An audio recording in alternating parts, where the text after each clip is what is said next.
اكتر حاجه تعبت فيها هي انا شايفين مشاهد بوكس. انت ممكن تعمل الرياضه دي في الحقيقه عاوز تخش بطولات؟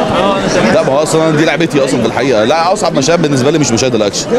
ما تاخدناش في الكلام كده وتجري. وايه دي لعبتي اصلا؟ انت عمرك لعبتها يا ابني؟ انت عمرك يا ابني دخلت حلبه اصلا ولا لعبت مصارعه؟ لا وبعدين ايه، هرب بالاجابه ودخل على سؤال الاكشن اصلا عشان ما يلحقش يساله سؤال تاني ليه علاقه باللعبه. الراجل بيسالك سؤال واضح، ممكن تخش بطولات في اللعبه دي؟ تقول له دي لعبتي اصلا. طب انت يا ابني ليك ريكورد عالمي؟ انت يعني ايه تاريخك في اللعبه؟ كسبت كام ماتش؟ خسرت كام ماتش؟ ما خسرتش ولا ماتش طبعا لانك ما لعبتش، انت بتتمرن بس. لحد اللحظه اللي بكلمك فيها دي هي اللعبه دي اصلا مالهاش اتحاد في مصر. لان ايه مالهاش اتحاد في مصر؟ في بوكسنج، في كيك بوكسنج، ساندا، جودو، كونغ فو، لكن مفيش MMA في مصر. مش كل واحد يشتري ماسك بتاع تريننج ويبقى عنده ساند باج يديها بوكسين كده بقى هو لعيب. دي طريقه تحضير UFC فايتر في البيت. فلازم تعرف ان في فرق بين ان انت ممثل اكشن.